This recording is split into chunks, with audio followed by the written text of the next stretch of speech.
వినిపించట్లేదంట. చెప్పండి. Very good అన్న. మరి ఫస్ట్ స్టేషన్ మీరు ఏం చూసి వచ్చారు?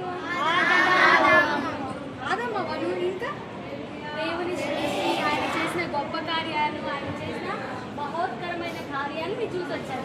మరి సెకండ్ స్టేషన్ ఏముంది చెప్పాలి. ఏమైంది? ఏం చూసారు సెకండ్ స్టేషన్?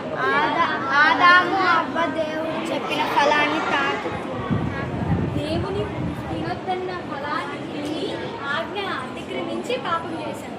ఇప్పుడు పాపం చేసినప్పుడు ఏం చూసారు? కాన్సిక్వేషన్ ఆఫ్ సిన్. ఏంటన్నా? కాన్సిక్వేషన్ ఆఫ్ సిన్. పాపం యొక్క పర్యవసానం. పాపం చేసిన వ్యక్తికి ఖచ్చితంగా ప్రతిఫలం అనేది ఉండిద్దే కదా. దేనికైనా మంచి చేసినా చెడు చేసినా దానికి రిజల్ట్ అనేది ఉండిద్ది. ఎస్ఆర్ రాంగ్ కదా. సో పాపం చేసిన వ్యక్తిలో ఫస్ట్ వచ్చేది ఏంటంటే ఫియర్.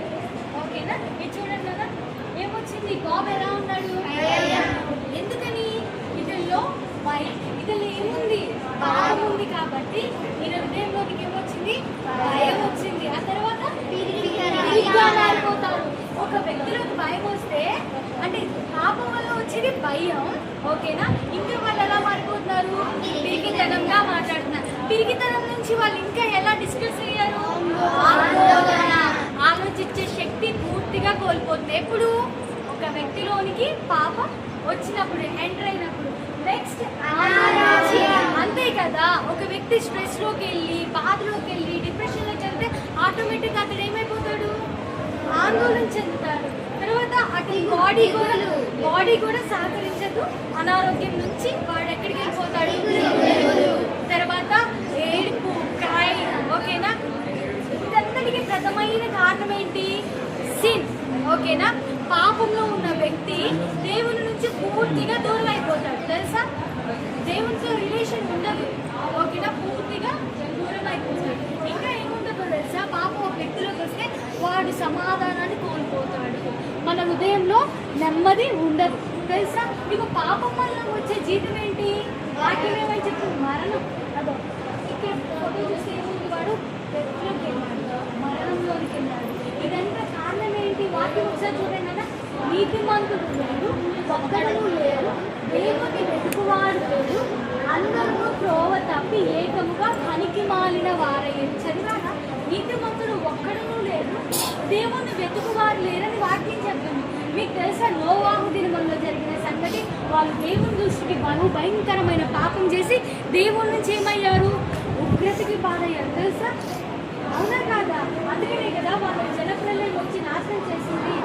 అవును, గుర్తుందా లేదా? ఎంతమంది తెలుసు నోవాహు? Very good. ఇదంతటికి కారణం ఏనా?